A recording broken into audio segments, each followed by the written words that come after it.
Alright, let's get back into it. It's been a whole day for me, as well as you, or more, or whatever. Hey, Touhou's. We gotta do Touhou's. I just shared to be lower, and then we go into RRA 1.02 with another MP thing. Oh, there's credits and patch notes. I forget to read the credits sometimes. I should do that more often. But then I forget, because it's not relevant. No, it's always relevant, but, oh my god.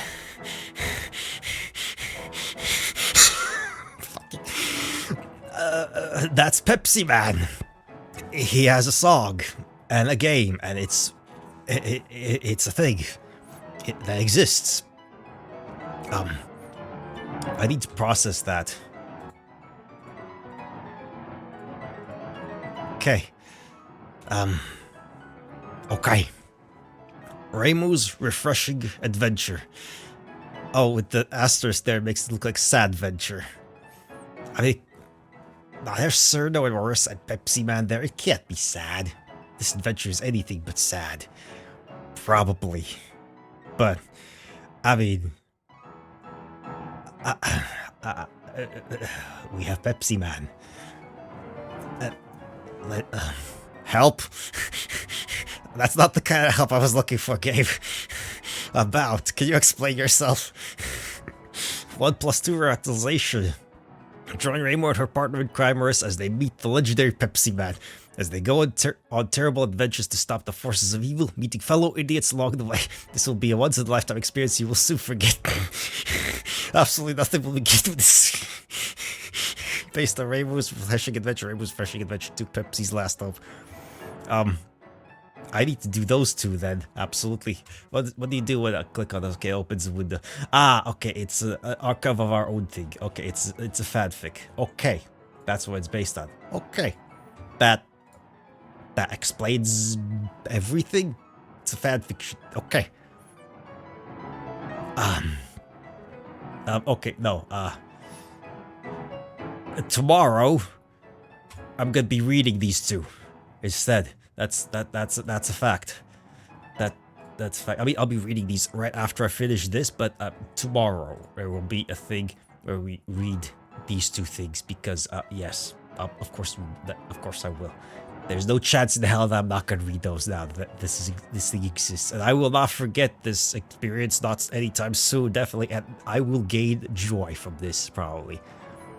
This program contains free stuff, blah blah blah blah blah, all the actual things, blah blah blah blah blah. Okay, let's start this thing that exists because the Touhou community exists. 'Twas a completely normal day in the Hakure Shrine. The shrine maiden, Reimu Hakure, was busy flooring the sweep, while her partner in crime, Marissa Kirsan, was eating Dorito. Suddenly, there was a knock on the door. Reimu answered it. Holy shit! Standing before her was none other than Pepsiman himself. The sexiest man in the world. Hello, girlies! May I come in? I have an important matter to discuss with you. Of course, Pepsiman, sir.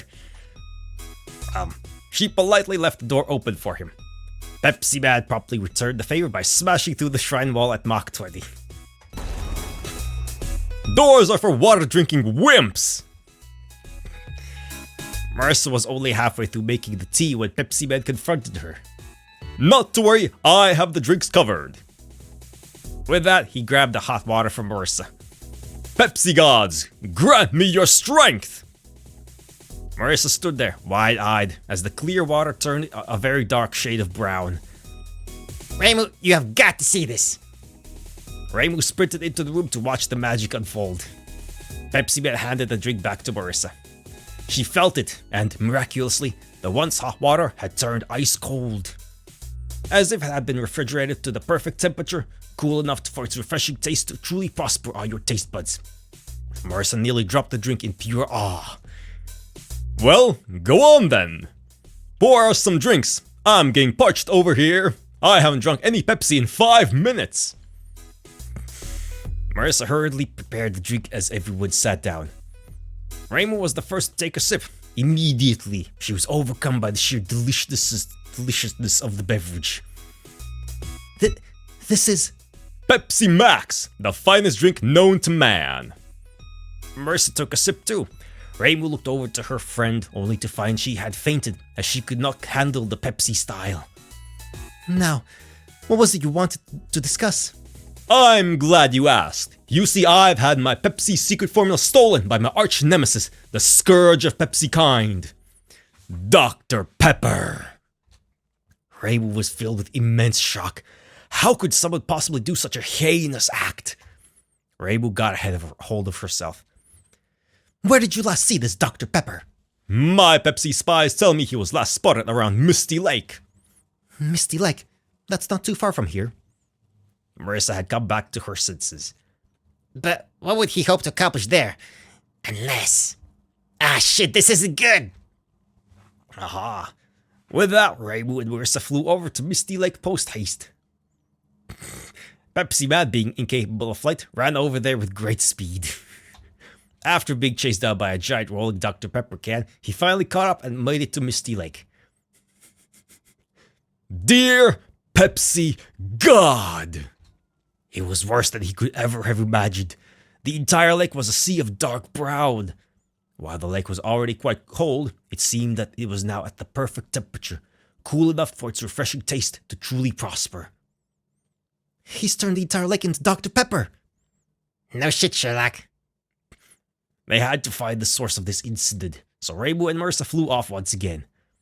Pepsiman, still incapable of flight, took to Pepsi surfing on the lake instead. It didn't take long for them to find their culprit. Far in the distance, the Peppermobile was sighted, transferring the whole world's Dr. Pepper supply into the lake.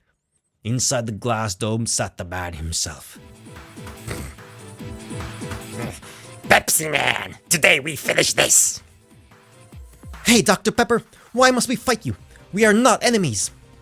Pepsi and Dr. Pepper can live in peace. Shut up! From his Peppermobile cannons came a blast of pepper power. It hit Reimu right in the face and gave her a mild headache. Reimu fell for it. Pepsi's ours. I'll have to give myself a promotion. And as for you, Marissa Kirisame, why, you're the perfect test subject for free samples. Go on, try one. Don't be shy. Don't fall for his tricks, Marissa. That man is nothing but a fraud. Why, he even stole my Pepsi laser tag and rebranded it. Now, Dr. Pepper, taste the defeat of your own copyright infringement in the form of sweet, refreshing Pepsi. Pepsi Power! From the palm of his hand, Pepsiman shot the biggest laser Reimu and Marissa had ever seen, and they had seen their fair share of lasers. It annihilated Dr. Pepper in a matter of seconds. Curse you!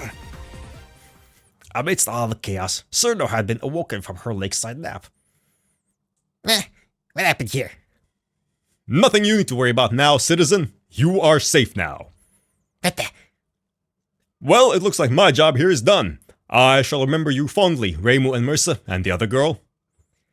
And with that, Pepsiman spooted away, never to be seen in Gensokyo again. The Dr. Pepper incident had been resolved. The lake turned back normal because of Pepsi magic or something, and everything was peaceful again. That was until one day, there was a knock on the shrine door. 4 years later. It's been 4 years since the fall of Dr. Pepper's empire. Things have been quiet since, but the incident left a sense of unease among the hearts of Gensokyo. With their savior gone, who would be there to guide them should trouble arise once again? He did leave one final calling card, however. He left a single bottle of Pepsi on the ground as he left. That day, the girl knew she had to protect it with her life. Little did she know, the legacy she sought to carry on would be met with the most fearsome foe she'd ever meet. Cliffhanger. The Real Alphun presents Reimu's refreshing adventure. 2. We're getting the sequel right now. Fuck yeah. Pepsi's last hope. I mean, this is just like the same story just retold in visual also, but obviously I'm not gonna read the things there. It's been 4 years, you haven't fixed it? They had fixed the hole. I guess it's a memento. I guess it's a holy site now. But the Pepsiman hole in the wall. Fair enough, honestly. Gee, it sure is boring around here. Marisa Kirisan was slouched on the shrine couch in an undignified manner. She had just run out of Doritos. A wary shrine maid poked her head around the door. Don't say that. Personally, I'm glad of the peace around here. You're just asking to jinx it. And you're gonna get crumbs on the couch. Ah, come on, Ray. Aren't you just a teensy bit bored? Aren't you just a teensy bit tired of complaining? Meanie. It was quite stressful being a shrine maiden. Living on the border between Gensokyo and the outside world, it was Reimu's responsibility to keep things in check. She was grateful for any downtime she could get, especially since...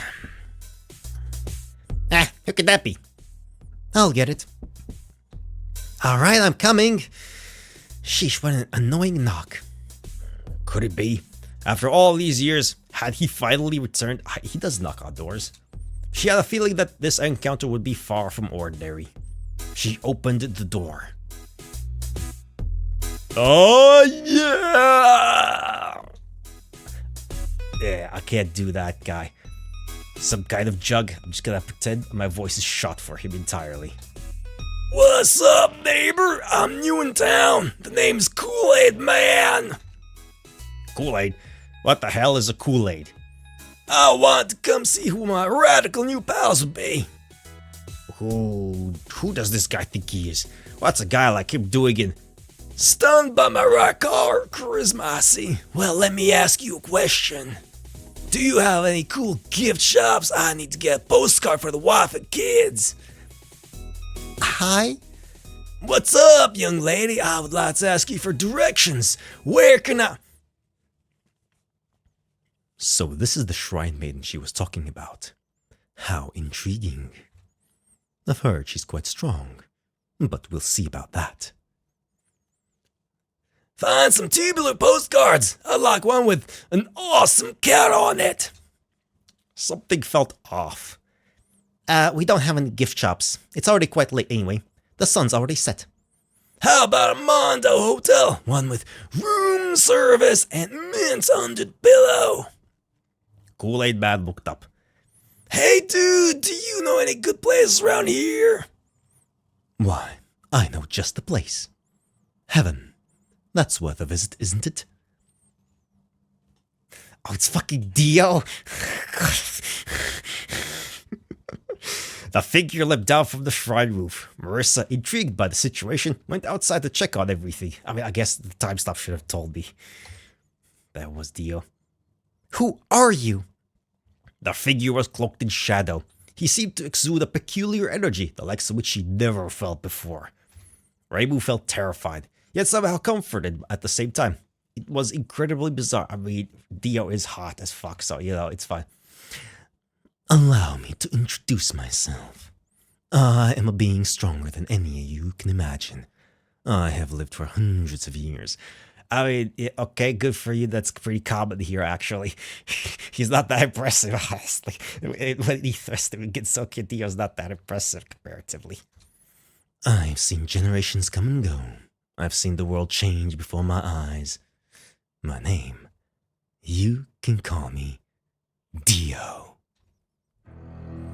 Dio, what are you? An understandable question. What I am is not important. He's just a vampire, it's okay. But I've come to tell you something. Reimu Hakure, you hold the key to my future. Me? But what could I possibly... Reimu paused. Uncharacteristically, she thought for a moment. You don't mean... That's right. The last Pepsi. I needed to create the ultimate beverage. A beverage which will give me power beyond comprehension. Pepsi Max. The finest drink known to man. And the milk of the gods fresh from the peak of Yokai Mountain. With these two ingredients, I will become a god. I, Dio, will create milk. No, that's impossible. You have no idea what's possible, Reimu. Wait, what was that? Oh, it's Sakura. Oh, it's wrong voice. Well, I guess she has this voice now. Me and my darling Dio are going to ascend beyond the limitations of humanity. Isn't that nice? Sakuya, you have no idea what you're doing. Surely even you must realize how ridiculous this all is. Not when I'm with my cute boyfriend. Why, I'd do anything for him. Sakuya, wait, you're straight? That's wrong, you're Ditsukia, there aren't any guys.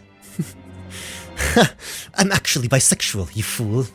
Well, you can try to stop us if you like. Won't do you much good. By the way, there's a reason why we're meeting you at this hour. I'm allergic to sunlight. Why would you tell them that? Why the fuck would you? Wait, actually, that's a good question. Is Dio? Wait, no, Dio's a fucking liar.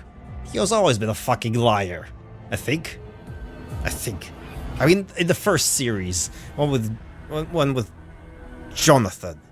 Was it John? Yeah, it was Jonathan, the first guy. They had before they had the stats. They just had Hamon. It's called the Ripple in later translations, I think. Do keep that in mind, because I'll see that no one interferes with my plan. Dio! But they were already gone. What should we do? We can't let them create milk, can we? No, we can't. They said they needed milk from Yokai Mountain, right? And I have the Pepsi. Well, we just gotta beat them to it, right? I don't know. Something tells me it won't be easy. We'll need to be prepared. Pardon the intrusion, ladies. Sounds like you could use my help. I'm strong, smart, and incredibly charismatic. What do you say we... Wait, no, where are you going? Please come back. We're going to go stop the potential world-ending threat. Whatever you want to do, that's up to you. But I have my outstanding fruity powers. Check this out. Stand back, everyone. Fruit punch! With that, Kool-Aid Man punched with all his might, creating a powerful, magnificently fruity explosion upon impact. Wow, that was really something. And by the way, I hope you plan on paying for that window. And wall. You got it, my gal. Now can I tag along? Sure. Woo! Kool-Aid Man is back in business, baby! Oh yeah, let's get to it, girlies.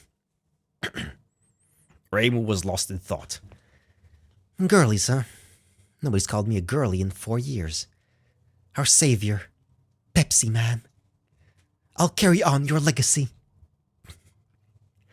Ugh, sure is chilly out here, huh? Yeah.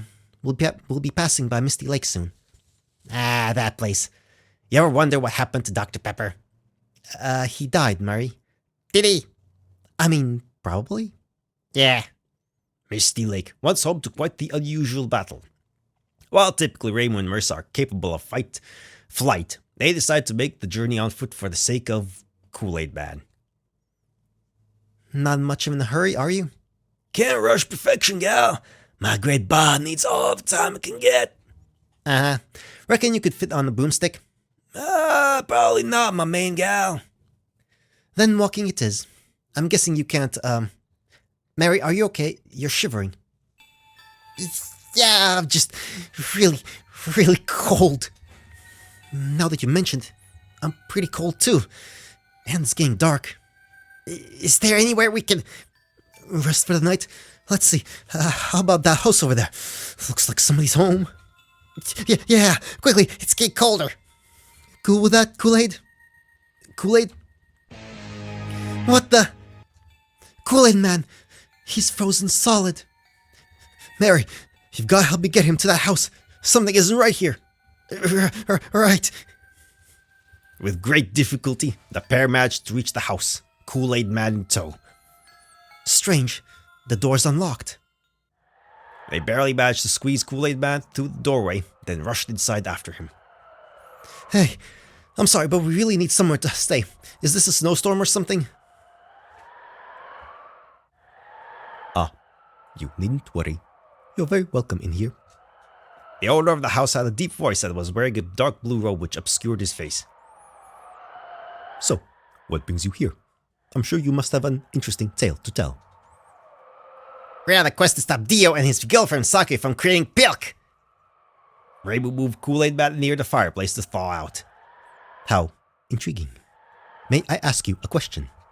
Sure. Do you play Mario Kart? What's a Mario? You race in carts against a bunch of other people. Oh, like SRB2 kart? Yes. You see, I get terribly lonely here. It would be nice to race against a human player for once. Could we play on the skilled? Oi, look at the window. It's completely frosted over. This feels unnatural. This got the attention of the robed man. I will check outside for a moment. Are you sure? It could be dangerous. But he was already gone. What do we do, Reimu? I do not trust that guy. Blue robes are always suspicious. But I could freeze to death if I went out there. Reimu thought for a moment. Hey, Mary, you specialize in heat magic, right? Yeah. Could you conjure us, like, some body warmers or something? Oh! I gotta ask, how you didn't think of that earlier? Yeah, whatever. Look, I'll just sort this out already. Woolly jumper! Reimu was very cozy. Hey, thanks. Now, safe from the harsh weather outside, the trio left the house, determined to get to the bottom of this. Just who was that robed man, and what was he planning? Nice weather we're having, isn't it? The robed man was standing outside in the middle of the snowstorm, seemingly unbothered by the intense weather. I mean, he has a robe, so you know. And he's also pixelated, so there's relatively little surface area to him, right? Technically. Like, Reimu has a ton of pixels on her, so there's a lot more exposure to the cold. Nice weather, just to... No, wait, what are you?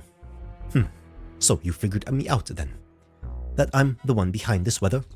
Didn't really think of that, but now that you mentioned it, Yeah, just what's your deal? He took off his robe. Allow me to introduce myself. My name is Iced Tea. You see, I believe in getting to know my opponents before battling them. You must understand, I see no way of you defeating me, but it was nice knowing you, even for a short while. Kool-Aid Man hadn't had enough of this guy. you're just asking for a pal. Stand back, ladies, get a load of this. Fruit punch. But before his fist could make contact, My fist, it's frozen solid right before I hit the guy.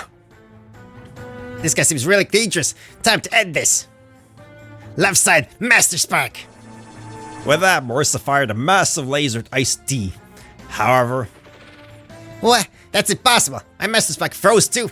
Right up to his face. I think I get it. His ability must work based on proximity.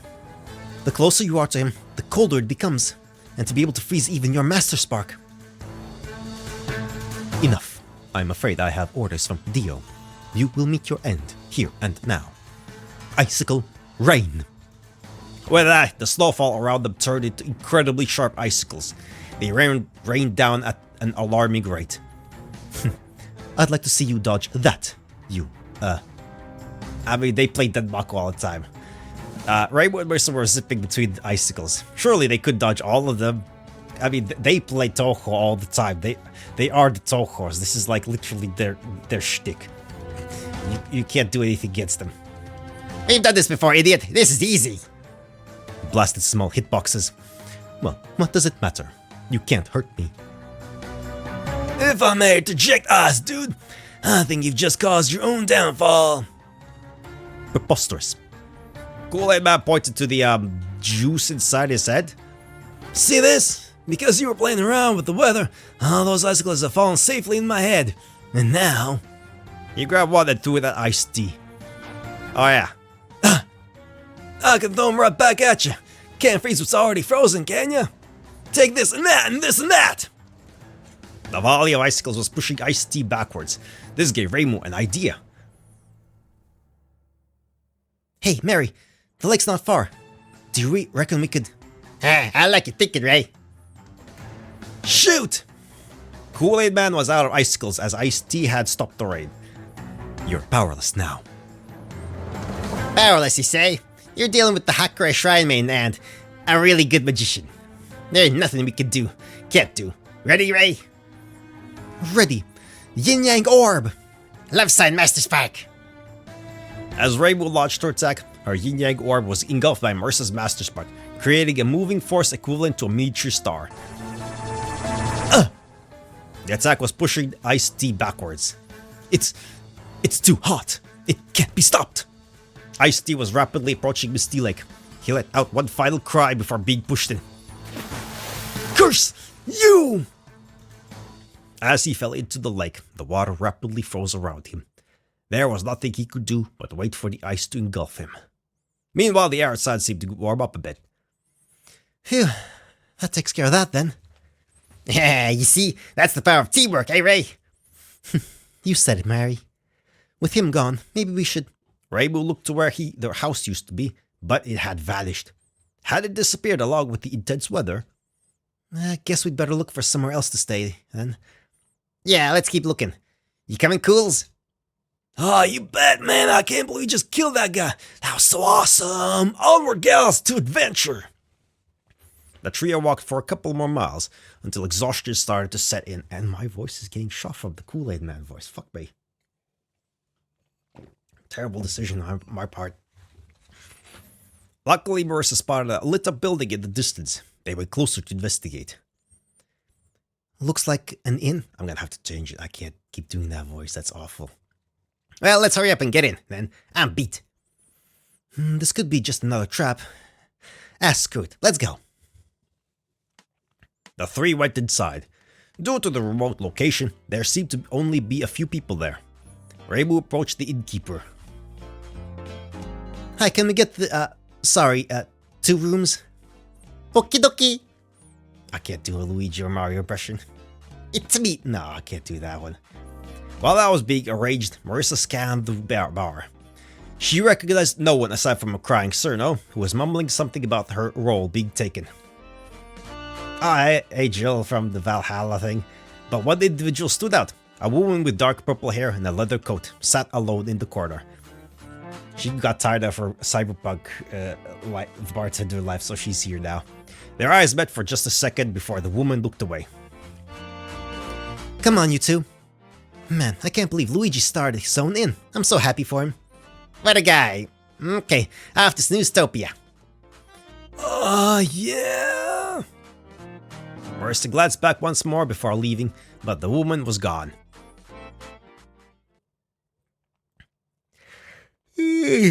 Morning, Mary. Morning. Did we really have to share a bed? It's only gay if you want it to be. True, I'll go wake. Oh yeah! Does he always wake up like that? Yeah, he does. The three went downstairs to prepare for the journey ahead, but there was a woman waiting for them at the bottom of the stairs. You there? Me? You're on an important quest, aren't you? I can just tell. I'm on a quest of my own. Revenge, I guess you could call it. Take me with you. I promise I can help should things turn dire. Wait a minute. We don't even know who you are. Why should we... Call me Jill. The bartender of sorts. One moment. Jill then pulled out some sort of a shaker. She grabbed some kind of ingredients from her pocket and poured them into the shaker. 2 Bronson extract, 2 Power Delta, 2 Flanergrad for cardamine. Stand back. Bad touch! Oh, with that, Jill splashed some kind of green drink onto the wall of the bar. The drink dissolved the wall like some kind of acid, leading outside. Yeah, I guess cyberpunk stomachs are built different. Literally. Jill slammed $5 Japanese onto the table in front of the innkeeper. That's not a lot. Keep the change, barman. That's not, like, this is worthless money. Ready to go? Reimu and Marissa glanced at each other. They both shrugged. Sure, we'll fill you in. Yippee! The group of 4 stepped out of the bar through the melted hole in the wall. Their next but it had a door. Right? But there was just a door. Okay. The next stop was Yokai Mountain to retrieve the milk of the gods before Dio could find it. It's been a whole day almost. Could it really be done? Dio seemed a very fierce opponent, and he's got sake with him. Whatever, Dio's gender fluid probably anyway. He doesn't give a shit. As long, he just needs to have his blood in, yeah, then he can be Dio. Dio can be anyone. Reimu tried to shake off those doubts even. With Marissa, Kool-Aid Man, and now Jill on her side, they had to at least put up a fight. And put up a fight they will, as their adventure continues. Reimu took one last look at the inn before setting her sights on Yokai Mountain. Dio didn't stand a chance. My lord, the preparations are complete. That's a different voice. Oh, it's Butcherly. Far, far away from our heroes lay a very peculiar mansion. Formerly known as the Scarlet Devil Mansion, it was now the new residence of Dio. After all, he needed somewhere to devise his plans during the sunlight. Meanwhile, the mansion's previous residents had taken a strange liking to him. Most of them, at least. It is here where Patchouli Knowledge came to deliver the latest report on their plans to achieve the milk of the gods. Everything has been fully calibrated and tested. We may depart at sundown. Excellent. You have truly outdone yourselves. You are now dismissed. Oh, Dio! With the milk in our hands, all we'll have to do is wait for 3 trouble brewers to come to us. What a magnificent invention. Who knew Patchi's books would finally be good for something? We mustn't lower our guards. We must still retrieve the milk. No doubt they'll put up a good fight. But I'm not worried. We have the power of technology on our side. We will succeed. Dio turned towards the hallway door. Come, Sakuya. Let's prepare the Dio-mobile. Meanwhile, at the base of Yokai Mountain, Reimu, Marissa, Kool-Aid Man, and Jill had started their journey up the mountain. It was quite a long road, so they chatted amongst themselves to pass the time. Wow, you're also bisexual? That's so cool. Whoever next? Comes with the job. I'll never forget when my wife Dana died in a violent pill explosion. That's why Dio must be stopped at all costs. Oh no, Dio. Aw. Dang, Ripozo. She was cool. Dana was cool, boss. She's cool. Now, let's see. If we continue along this trail, we should reach the summit before sunset. That means Dio shouldn't be able to interfere. But we should still be careful. What was that? Some kind of rustling? Must have been just the wind. Wait, no, it's never just the wind. Is someone there? No response. Sounds like it'd be an enemy. Not to worry, gals. I got this.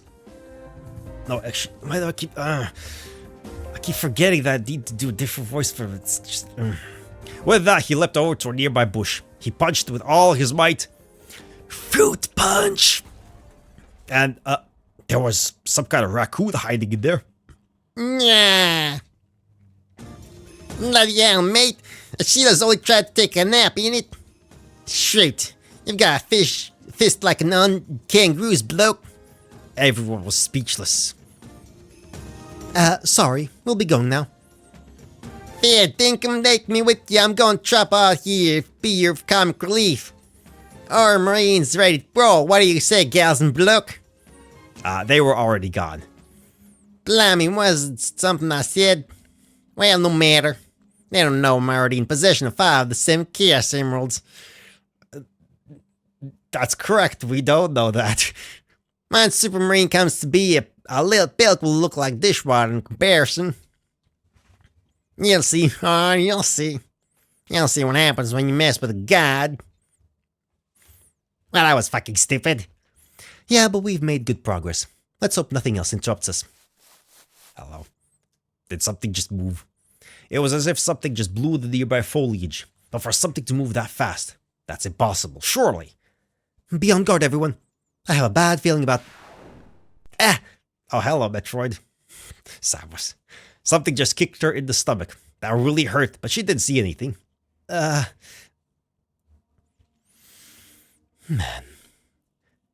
You're as dumb as a really dumb rock. Whose voice was that? Reimu looked up. There was some kind of orange man standing up here. Oh wait, no, that's something else. Nah, I gotta hand it to ya. You sure are resilient. The name's Fanta, bounty hunter extraordinaire. I've been hired by Dio to take care of you clowns. Yeah, sorry, but we're in a hurry, so we'd appreciate it if you could just move aside. No? Alright. Crevice Spack! She splashed the drink at the ground, and the ground underneath Fanta burst up in a spiked formation. But, where'd he go? Ah! Jill felt herself getting violently kicked in the back. Fanta seemed content mocking his opponents for the time being. Don't you get it? I can move at the speed of light, baby. Just to try and lay a finger on me.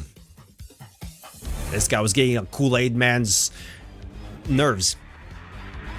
Alright, pal, you're just asking for it now. Fruit! Wait, something tells me we'll have to strategize a bit here. We can't lay a finger on him, let alone a fist. Hey, what if you, like, set some kind of trap for him? Like, we could corner him, then he ends up, wait, where's he? Ah! Kick in the back. This guy sure loved kicking people. Dude, you're kicking the crap out of us. Yeah, I know, right? Marissa glanced over to Reimu. Yeah, that was definitely the I have a really stupid idea look. Reimu pulled out her gamer phone and Marissa received the text. Give me a sec. My gamer GF love. Summer maiden she... Okay, so like, can you distract him for a minute while I shoot him? I don't want him to know our plan. That's not much of a plan. Yeah, sure thing, love ya. Busy busting for free on the cap. Love you too, babe. Well, that's settled. You're texting in the middle of a fight? Hey, what are your thoughts on putting linguine with toast bread? I'm trying to kill you. Yeah, I know, but before you kill me, I want to know your thoughts on putting linguine with toast bread. Never. Never ever put the linguine in the toast bread. Ever. Really, because that thing... Reimu used her yin yang worm to finally land a hit on Fanta. It managed to knock him out to the ground. Linguine with toast bread? Really? Yeah, sure, whatever. It worked, alright?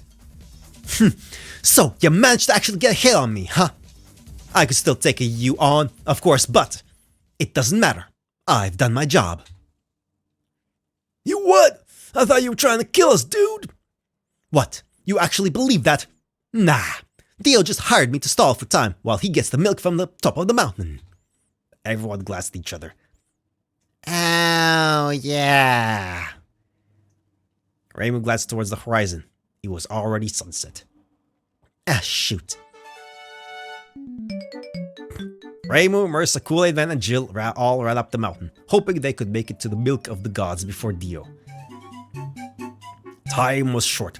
If Dio and Saku managed to reach the milk first, things could turn dire very soon. Reimu was determined. She just couldn't afford to let that happen. And above all else, she had to avoid any distractions. Ah, Sumaka. Good evening, Fids. What a fine day it is today. Just quite out of the way. Who does she think she is saying good evening like that? She has no idea what she's saying. Aw, don't be mean to Sook. She's just a little kappa. She's a good little kid. Ah, this was looking bad. No more distractions. They had to make it. They had to. Nitori, really? Light smell pal Reimu. Just second of your time, folks. Would just be investigating cryptocurrencies. Fuck's sake, Nitori. Keep your sticky NFTs, Nitori. We're in a hurry. Nah, my blockchain. They were getting close. The sun was still setting. Maybe they make it after all. I mean, they don't have another CG. Sonny, why are you in our way? This was getting ridiculous. I'm perfecting my statue impression. Kool-Aid Man grabbed Sana and yeeted her into the stratosphere. Later, Sana. Be sure to send the postcard. Now let's go. We're nearly there. Finally, they'd reached the summit. It wasn't easy, but they made it. However, it seemed that someone was already waiting for them.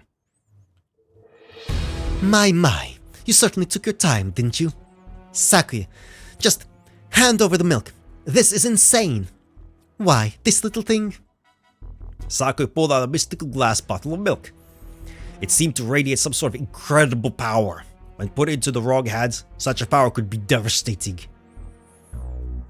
Reimu, Dio's orders are final, and I'll make sure that even you, don't interfere. But I don't see why we can't have a little fun first. Let's see if you two still got it. Throwing knives. Marissa dodged out of the way just in time. To use a cheap surprise attack like that, she must be really serious this time. Fine, have it your way. She fired her yin-yang strike at Sake, but it quickly vanished as if it was never there at all. You're already aware of my ability to raise time, aren't you? Now, why don't we give these two a little demonstration? A volley of knives appeared before Touhou in a sudden flash. Kool-Aid Man's great bod had took most of the hits. Jill escaped with only a few minor cuts. Fast discomfort! Is that really all you've got? That's a cool image though, I like that one. Sake just pointing the knife there, that's cool. That's a dynamic one. Marissa was fed up. You know, used to be a whole lot less of a jerk before that Dio guy showed up. I knew we had our differences in the past, but really, what's with you? Sakuya paused for a moment. I have been unpleasant? What have I been doing? You think that matters? Dio's orders are absolute, and he's a real hunk too. What else? A surprise attack in return for yours. Thanks for remembering the distraction tactic, Mary. Yeah, totally what I had in mind. Come on, Ray, we've got her on the ropes. We can do this. Insolence. I have the power of time manipulation on my side. Whatever you do, it's useless. Useless, useless, useless. Oh yeah, that Muda. He says Muda is useless, right? Muda. Sakura threw volley after volley of knives at the pair, frantically stopping and starting time. Their surprise attack had her put on edge. Reimu and Marissa were growing tired. It's over, you fools. Time to die. One more volley of knives. This time they hit Marissa right in her legs. Ow. Ow! Marissa was badly wounded. She seemed incapable of fighting Sakura now. Marissa! What did I tell you? You never stood a chance. I'll race time once more and finish you off for good. I'll finish you off right now. What the? Why can't I race time? Aren't you forgetting about someone? It was Jill's voice. Sakura hesitated. For Adelheid, for Bronson Extract, for Power Delta, for Flanner Guide, for Carmatrine, Zenstar, the perfectly balanced drink, a pure equalizer. What are you saying? With the power of Zenstar, I've briefly disabled the use of your time erasure. You... Reimu dealt one more blow to the head. Sakura was severely weakened. Ha! You're far stronger than I thought. What was that? Well, looks like my ride's here. Some kind of flying limousine parked on top of the mountain. A figure stepped out of the driver's seat. The sun had already set. Good work, Sakura. Very good. It was Dio.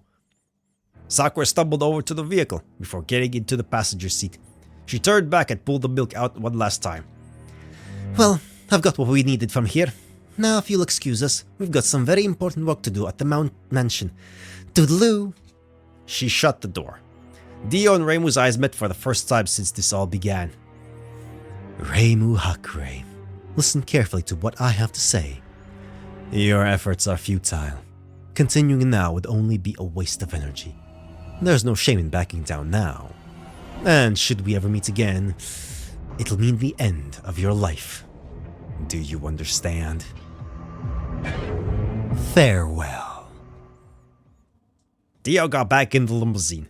The vehicle began to fly off into the distance. Reimu glanced at Marissa and Kool-Aid Man. They were both injured. Jill merely averted her eyes. Nah, this can't be it. This can't be it. It was crazy and reckless and stupid, but she had to give it a shot. She couldn't let them get away. She immediately engaged in flight to pursue the vehicle. He was fast, but she was slowly catching up. Dio, you're not getting away that easily. Sakura glanced behind them through the rearview mirror. Seems she's not giving up just yet. Hit the gas, Dio. Yes, she's nearly reached them. If she could just find a way inside that vehicle. Reimu Hakure, I'll say this once more. Your efforts are futile. Not if I have anything to say about it, Dio. You'll pay for this. That's enough. Svarde! What? What? Where did the vehicle go? It was right there, but how? They couldn't have got away, surely. Nah, not like this. Reimu hovered slowly back down to the ground, defeated. Maybe Dio was right. How could she hope to stand up against such raw power? And for a moment, Reimu just sat there, alone, with nothing but her thoughts to keep her company. Whatever could she do? I mean, there's still Serdo, right? Reimu found a quiet place to sit for a moment and collect her thoughts. She could catch up with the others, but yeah, she totally left them behind. They'd probably be mad or something. She was sat by a small pond off the beaten path. The moonlight gently rippled on the water's surface. She grabbed the Pepsi ball strapped to her back. The last Pepsi. She was just a shrine maiden. How'd she end up in a situation like this? Pepsiman just left. Surely he'd know what to do here. Oh, that's strange. The Pepsi ball just started fizzing up. Was it all that flying around? Wait, but she had that thing for 4 years. Shouldn't it be totally flat by now? Before she could finish her thoughts, a strange blue mist began to emerge from the bottle. The mist drifted over to the surface of the pond. Now it seemed like the moonlight's reflection was morphing into something. But that's impossible. Nothing's impossible, girlie! What the? Reimu screamed as she leaped backwards like a jump-scared frog. Who said that? Down here, Reimu! Ah! Cautiously, she returned to her spot and peered into the lake. And behind the sudden shock was... Pepsiman! She rubbed her eyes, but yeah, it was real.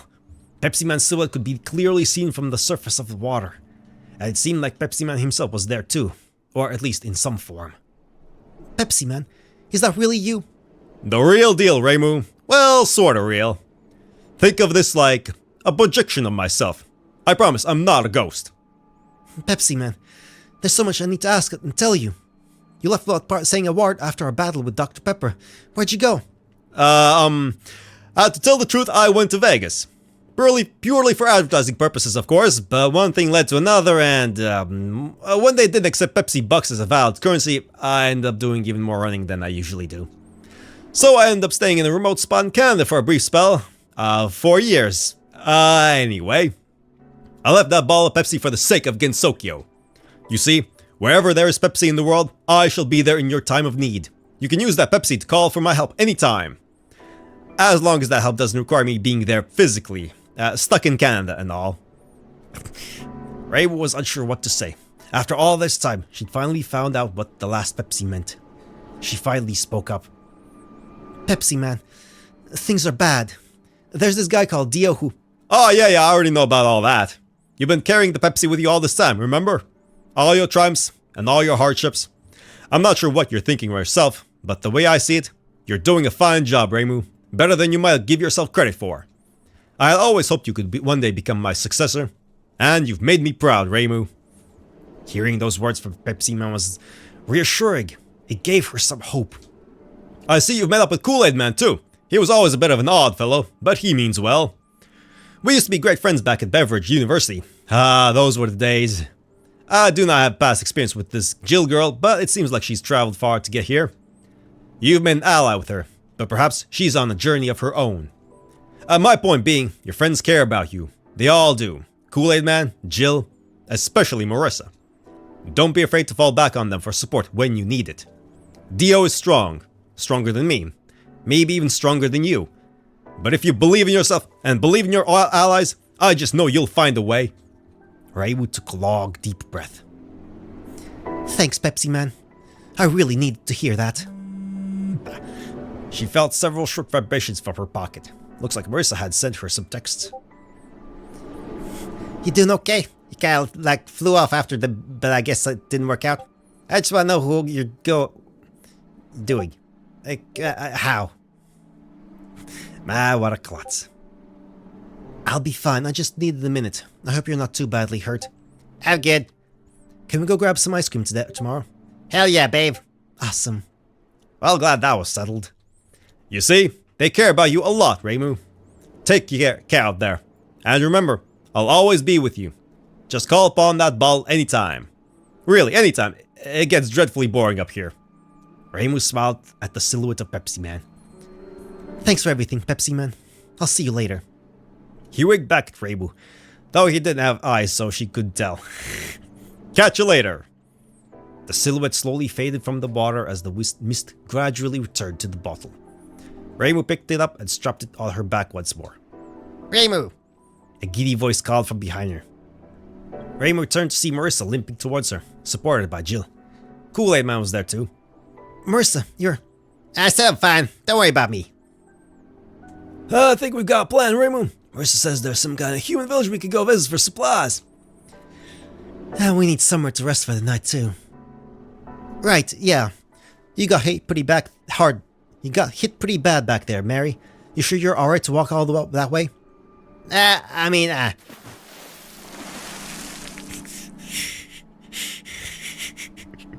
Before Marissa could finish, Kool-Aid Man grabbed her and put her safe inside his, jug head. Ew, I'm all covered in fruit juice. I'll have time to shower later, right? Well, beats walking though. Alright, ladies, to the human village! Yeah! We've got this, guys. Let's go. To adventure! Reimu thought of all that had happened throughout the past few hours, and of what Pepsiman said. It'd be tough, but maybe they really could do this after all. She turned to Marissa. Hey, Mary? Yeah, Ray? Let's go get us some ice cream. Well, here she was. After all this time, she'd finally made it. It had been far too long. She was more than ready to give this chauvinistic jerkass a piece of her mind. It was just the two of them, standing atop the roof of the mansion, and it looked like Reimu finally had Dio on the ropes. To be done in by such a clever, pretty, and talented shrine maid. Okay, she's just having a dream. Yeah, I know, right? Your reign of terror is over, Dio. Get a load of this. Yeah! Footage missing, pal. Reimu kicked Dio in the balls. It was cathartic. Curse you, Reimu. What a great moment this was. Reimu couldn't wait to get home and drink some Pepsi and kiss her girlfriend on the cheek and... damn it, just a dream. She was just getting to the good bit too. Time to get up, she figured. She gathered her things and left the inn they crashed at last night. She figured the others must have got ahead. Hey Jill. Good morning, Reimu. I think Marissa's looking for you. Said she had a promise to fulfill. Cool. Where's Kool-Aid Man run off to? No clue. Said he had to go make a call or something. I wouldn't really worry about it. I'll be gathering some supplies for the road ahead. I'll be in the plaza if you need me. Reimu said goodbye and went to go find Marissa. She'd been to the human village loads of times before, but this time it seemed even more vibrant and full of life. She wondered what the occasion was. Oi, Ray! An ice cream cone was forcefully shoved into her hands. Strawberry and cream, your favorite. Nice. Man, you're the best. Yeah, I know. You wouldn't believe how long I had to queue. Totally worth it though. I mean, did you hear, Ray? Hear what? There's a festival going on tonight. Lights, fireworks, even a parade. Listen, I know stopping Dio is important and all, but we just gotta check this out. That reminds me. Actually, I was thinking last night. That's a new one. Shut up. You know the forest, right? Not too far from here? I live there, right? Technically. Yeah, no you don't. But I had an idea on how to finally get the upper hand on Dio's plans. Wait, you don't mean her, right? I don't know if she'd really be willing to help out. It's worth a shot though, isn't it? Besides, we'll need all the help we can get. And you know her, we'll just, smooth talk it out. Easy peasy. I guess. Alright, let's go to the Forest of Magic. Meanwhile, Kool-Aid Man was lost. Man, who designed this place? Reckon we gotta find a payphone around here. I gotta call on the wife and kids like the responsible husband I am. He spied one of the villagers passing by. Excuse me, you with the red coat. Could you give this guy some directions? Where can I find a payphone? A tourist. Let's see. The girl plucked her head off to get a better look around. There's one over there, just up at that street. Is there anything...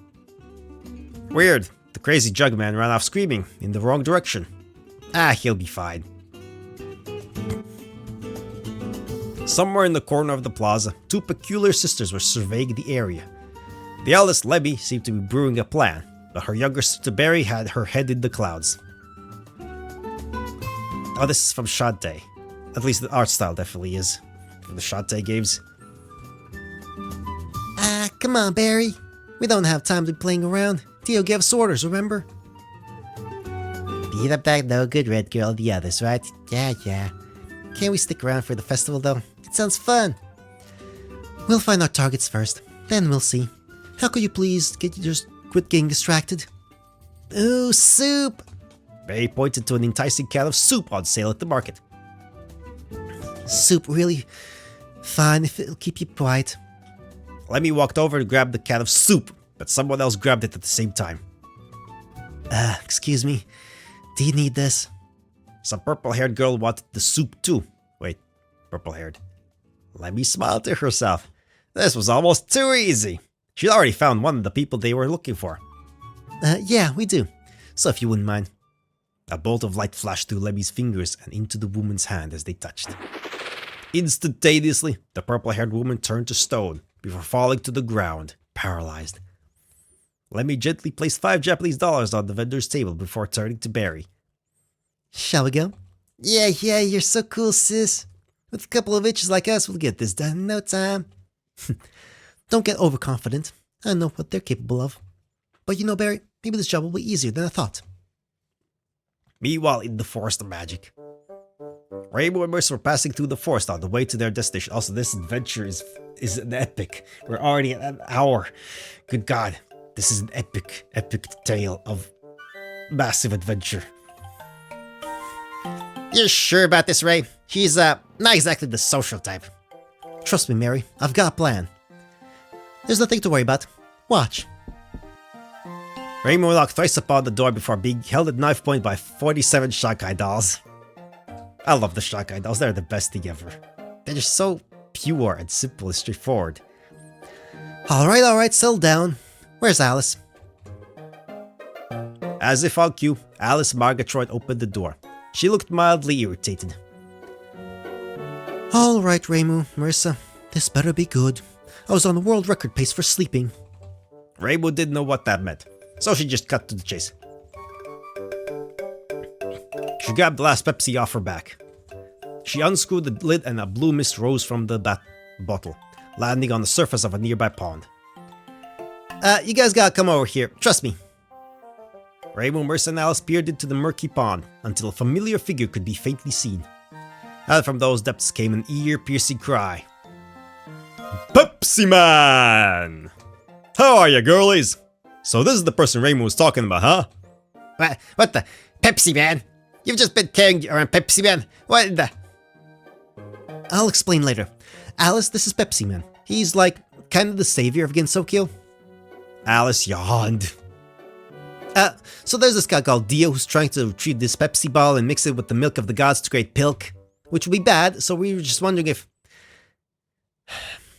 Reimu, look at me. That sounds utterly, completely, undeniably stupid. I mean, who even is this Pepsi guy? What do you mean, who is he? Were you asleep for the near pollution of our entire water supply? Yes, I was. And I'd appreciate it if you could quit wasting my time with your absurd cola fantasy. Cola! It's more than just a... Ladies! Now. What Ray's trying to say is that pilk could be devastating in the wrong hands, so... So we were wondering if we could borrow one of your dolls. Alice instinctively cuddled one of her dolls. Hello, my name's Felicia. See, the Shanghai dolls are just the best thing ever. It's just so adorable and simple and straightforward and pure. And they'll shake you with a knife. It's just perfect. It's just the perfect mixture of everything. They're tiny and adorable. And they have a big red bow as well. Don't lay a finger on my babies. Just one though, to like spy on Dio, you know? If we could sneak that thing onto the Dio mobile, we could find out what he's up to. First of all, Felicia isn't a thing. Second, you're putting her in serious danger. Go find someone else. Marissa thought for a moment. Hey Alice, remember that night out we had last month? Well, yes. Remember those pics I took? You wouldn't. Remember how I helped you escape from that sinking torture dungeon? So much broken glass. So I dare say we're even. I helped you out. Now how about you help us, Alice had a look of terror on her face. Fine. Just take good care of Felicia, won't you? She's in good hands. Trust me, you won't regret it. Now get out of my sight before I change my mind. Alright, later, pet. Don't call me that! Reimu looked back to the pod to see Pepsiman eating a bag of peanuts without a mouth. Whatever. She opened the ball and the mist went back inside. Did we just blackmail Alice? Ethical blackmailing, Ray. Should I even ask about... Nope, let's head back. As they left, a striped black snake slithered in the distance, unable to be seen. Barry held out her arm and the snake coiled around it. So that's what they're up to, huh? You're not the only one who can spy on people, you know. This is gonna get interesting. Real interesting. As the sun set on the human village, preparations were being made for the festival. Crowds were already beginning to gather, and the plaza was bustling. Among the excited residents, Kool-Aid Man finally found out what he was looking for. Finally, payphone! I just gotta know how the family's doing. But just out of sight of anyone else, a strange flying limousine parked on top of a flat roof. Dio and Saku stepped out of the vehicle, before Dio locked it behind them. Saku pulled out a pair of lawn chairs as she giggled to herself. This is going to be great, isn't it, darling? Front row seats to watch those twerps get defeated at last. And with my darling boyfriend too. Quite. I just hope those two can actually pull it off, unlike the others. They both sat down in their chairs as the festivities started. Oh, no need to worry. I can already imagine their scared little faces as they get ripped to shreds. How delightful. Popcorn? I'm alright. I need to call the mansion. Dio took out his Dio phone from his pocket and began the call. Bachelly, what's the status on the magic decanter? Can we unlock the true potential of the milk? We may be able to enact our plan very soon. Oh, and he's using a Nokia. Of course he is. I mean, that's the correct phone for his time period as well. Hey, Sandra! How's it going, honey? How are the kids doing? What? What is this? Where's Patchouli? What? Why is Kool-Aid Man on the same line as the villain's line? Easy, easy. Remember your blood pressure? Doesn't matter if they learn a few details anyway. They won't last much longer. Elsewhere, Reimu and Marissa were making their way out of the forest and back to the village. Dang, not already. That must mean the festival started. Yeah. Maybe we should meet up with the others first. Don't want to get, ambushed or something. Can't you just get Pepsiman's ghost to beat him up? No, that's not really how it works. It's more like a projection of... Reimu froze. What? What's the... Ah! Jill stood in front of them, motionless, like some sort of statue.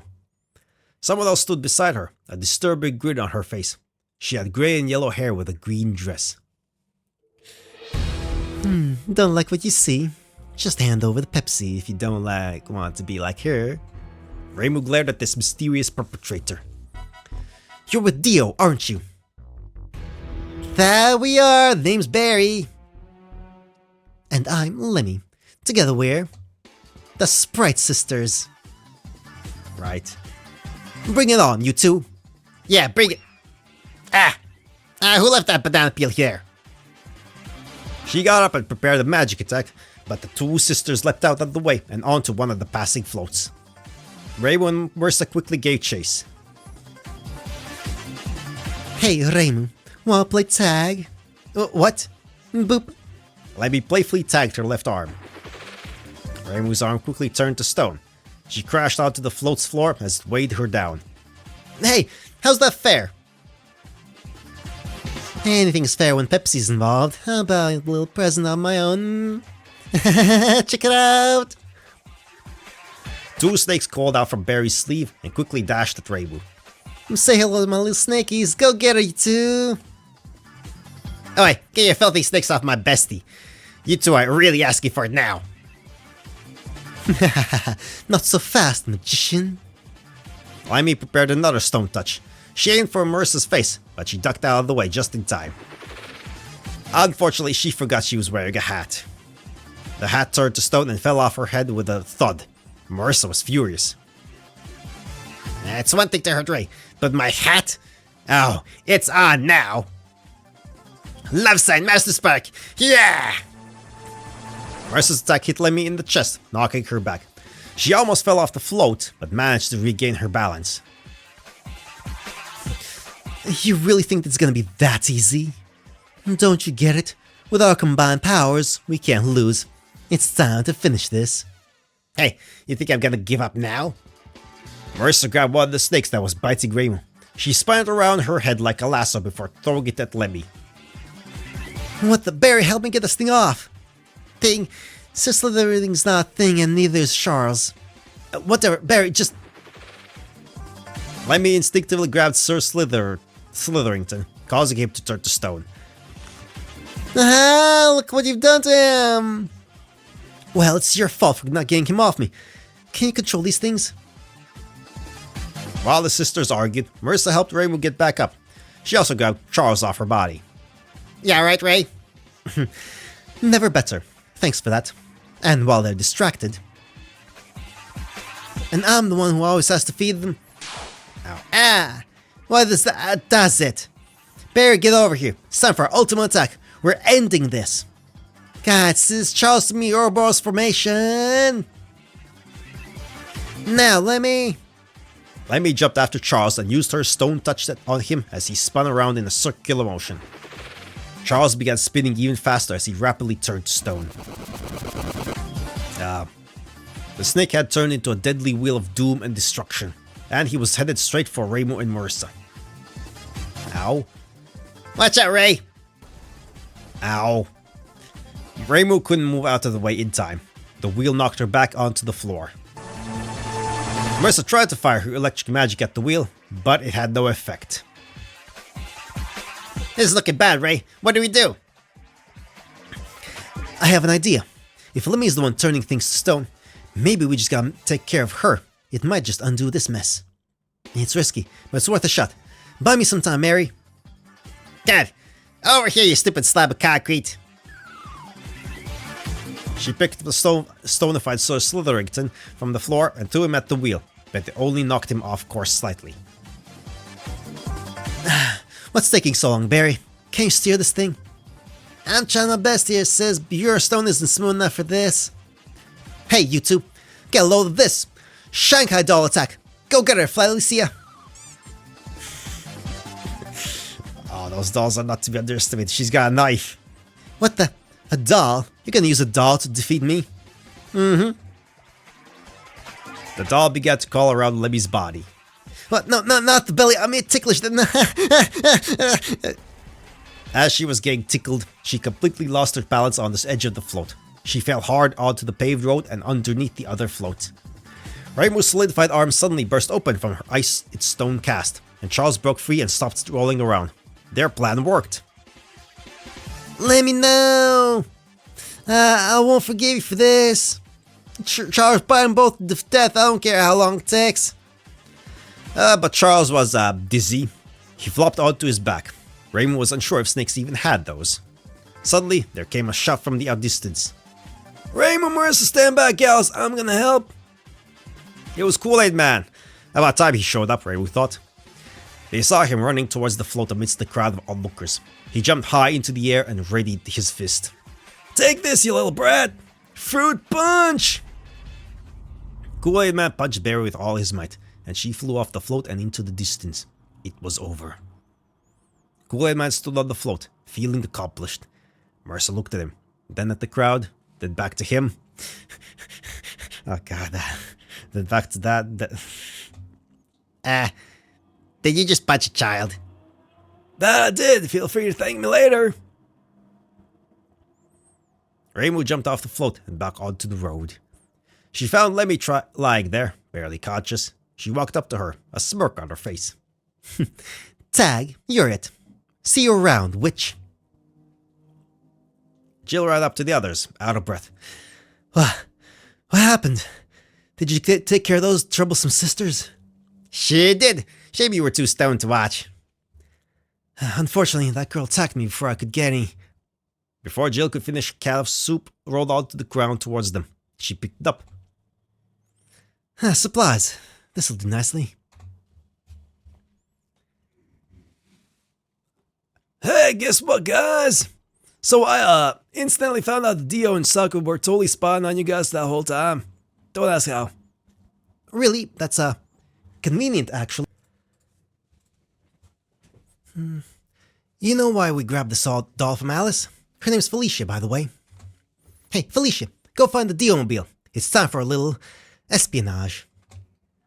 Bye-bye, Felicia the doll. What a disappointment. I was hoping for some real bloodshed. They will be on their way soon. We must prepare for their arrival immediately. Sakuya, contact Mei-Ling. Make sure they don't get past her. You got it, darling. Dio and Sakuya rode the Dio-mobile through the sky, completely unaware of the doll lying just above them. Well, I'd call that a success. Where to next, gals? Jill pointed to a structure that could faintly be seen in the distance as the Dio-mobile drove towards it. Is it Dracula's castle? Please tell me it's Dracula's castle. Or just a mansion, sure. That's it, isn't it? That must be where Dio's hiding. I mean, I guess it's the Johto mansion. Or that one. Same difference, really. I kind of wanted it to be, now that I think about it should have been Dracula's castle. I mean, why the fuck not? But anyway, that's fine too. The Scarlet Devil Mansion. Makes sense for an evil guy like him to hang out in a place like that. And if he's gotten Sakuya on his side, then maybe the rest are on his side too. You know, Patchy, Mei-Ling, Romelia, and Flandre. Guys, this could get really bad. The last Pepsi strapped to Reimu's back started shaking on its own. Apparently it could do that. She guessed Pepsiman had something to say. So she grabbed the bottle and took off the lid, letting the blue mist travel to the nearby fountain. This is it, girlies and guy. The final stretch. I just know you can do this. Jill, use those drink powers of yours to really shake up the competition. Kool-Aid Man, remember when you wrote that paper on the psychological benefits of fruit juice being served as at funerals? It's time you gave them a funeral. Marissa, use that pent-up lesbian energy to show them the true meaning of girl power. And Reimu, you can finish this once and for all. I believe in you with all my heart. And can you come here for a second? I have an idea.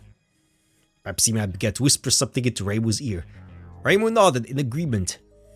Then it's settled. Go forth and defeat Dio. It will be hard, but you can do it. Pepsiman, away! The projection faded and the blue mist flew back into the bottle before Reimu sealed it back up. The group of four felt more confident now than they ever had before. Whoa! You never told me Pepsiman died, Reimu. Hologram. Don't worry about it. With that, the four of them stared at the distant mansion once more. Whatever Dio had planned, they were going to put a stop to it. At all costs. But Reimu thought about what Pepsiman had told her in private. Would such a crazy plan really work? It was such a massive risk, but she saw no other way. It was time to put an end to this madness. It was time to defeat Dio before he could accomplish his goals. It was time to save all of Ginsoki from utter annihilation. It was time to live up to Pepsiman's legacy. It was time to save Pepsi. It had been a long journey, but here they were. Reimu, Marissa, Kool-Aid Man, and Jill all stood at the foot of Dio's mansion. You know, it looks kinda peaceful. Yeah, well, looks are deceiving when Dio's involved. Let's go. It wasn't long before they ran into a problem. Dio had installed an impenetrable steel fence around the mansion, meant to keep anyone out no matter what. Guess I'll just have to use my bad touch to get through this thing. Oh, forget it. Why not just bunch? Why don't I just bunch us through, eh? Well, maybe we could fly you over one by one. Guys, gate's open. Of course it is. I like my idea better. It's a typical D&D adventure misdirection. Just let the players think it's locked themselves or something. They all walked through the gate and made it into the garden. It had seen better days. Good grief. Doesn't Dio know how to keep a single plant alive? Yeah, he totally sucks at gardening, I guess. Maybe we should write this down or something. Fellas, we've got company. Jeez, is that mailing? Of course getting in that wouldn't be that easy. But upon closer inspection, they noticed something. Ow. Oh, she's asleep. Where'd she get bed from? Well, great. Looks like we can just waltz right in, huh? Hold on a moment. What's that in her hair? Seems like some kind of hair clip. Why does it say Dio on it, though? No, that looks like some kind of device. Back where I'm from, we've got nanomachines floating around in our bodies and stuff, meant to keep us in check. And since hair connects to the head, maybe Dio's been using these to control the others. You mean she's got little robots in her brain? How dystopian. It's just like in New Jersey. Wait, what happened in New Jersey? Reimu, what about New Jersey? What happened there? Or just the general vibe, New Jersey, the dystopian hellscape. I guess that's what she meant, probably. Maybe. I don't know. Never been to New Jersey. I don't know what's going on there. But it might, I don't know. I don't know anything for sure, but this is the best guess we've got. So if I were to... Jill carefully removed the clip from Mailing's hair. Mailing woke up. Huh? What's going on? What happened? Last thing I remember, I was at the store getting bread. Did I ever pay for that? Reimu chose her words carefully. Mailing, you were under someone else's control. A man named Dio. I don't know what he's made you do, but we need to stop him before he, destroys the world.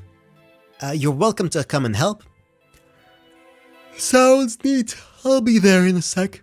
Just, gotta close my eyes for a minute. Mailing fell back asleep. Can't be helped. The front door to the mansion was unlocked as well. Reimu wondered why Dio didn't bother locking anything. I mean, because you would destroy the doors and that would be expensive. Nobody wants broken doors like that. It's annoying. Inside the mansion, everything was completely pitch black. It's okay, guys. I shall be the one to find the light switch in here. Gotta be around here somewhere.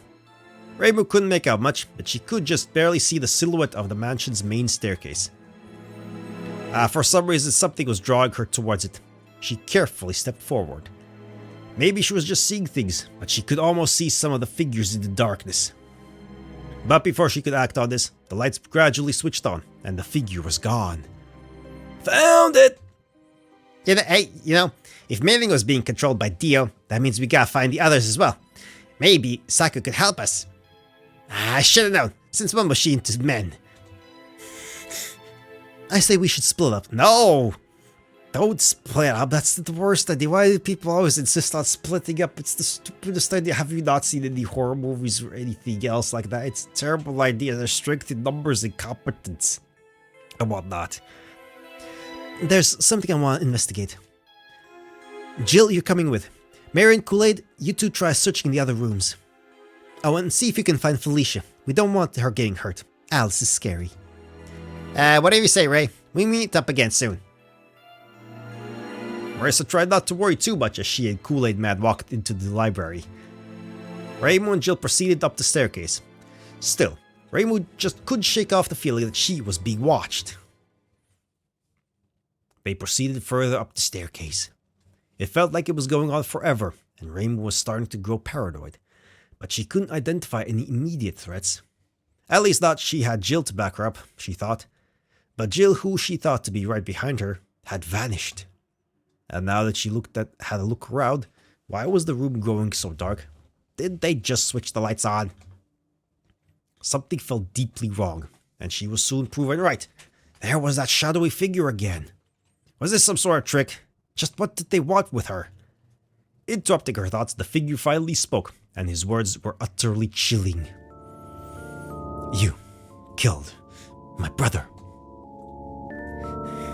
Sans? No, wait, sorry, thinking about someone else. My name is Coffee. I am here to avenge my brother. He always loved to play Mario Kart. Oh, you mean, oh, shoot, this is awkward. You see, But he was gone. As quickly as he had arrived, Reimu knew they were under attack. Jill, where are you? Get ready. At that moment, the staircase began to break apart. At least that's what it looked like. Reimu wasn't sure what exactly she was standing on, but she had to find that coffee guy, wherever he was. Meanwhile, Jill had lost sight of Reimu. Now all she could see was, oh, she's back there. She did dream, yeah, her wife is there. Dana? Her wife Dana? But she died in the violent Pilk explosion back in Glitch City. Jill was so enamored by how totally awesome her wife was that she failed to notice her fireball heading straight towards her. Oh, yeah. Jill was wounded, but she used the ice in her packet meant for drinks to treat her burns. Oh, whoops. However, her memory of Dana's untimely death was more painful than anything else. If only she could have read the danger biohazard signs before her sunglasses. How comedically timed it was. But whatever this enemy was capable of, Jill was determined to keep fighting. But how could she find their target? Reimu was growing overwhelmed. She was searching for Coffee, but he was everywhere. What seemed like hundreds of copies of him. How could she find the real one? Coffee called out to her again. Dio will be pleased with my victory. Say goodnight. Every Coffee clone in every direction was charging up a fireball attack. It looked like there was no way out. Reimu closed her eyes as she braced for impact. Bloom light. It was Jill. She jumped in and used one of her drink powers to repel the illusions Coffee had created. Only one of the fireballs was real, and Jill pulled Reimu out of the way. Reimu, he's trying to deceive you. All that he's created, they're just illusions. But I can use my bloom light to see right through his tricks. Now let's get in there and find the real Coffee. Now she knew how their enemy worked, Reimu couldn't wait to give this guy a piece of her mind. Although she just couldn't help but wonder how the others were doing. What if they were also in danger? She wished she could be there to help them. Marissa and Kool-Aid Man walked through the quiet halls of the library. Marissa had a feeling they'd be meeting a certain someone here. Hey, Cools, wanna help me trash your library? I don't know, Mary, there's a lot of valuable history in here. Ruin the hard work I put into this place doesn't seem very poggers to me. Like this one. Kool-Aid Man grabbed a random book off the nearby shelf. Steel Ball Run from the American History section. Would you really want such valuable knowledge to go to waste? And we got Steel Ball Run a second time now. Included. Fascinating.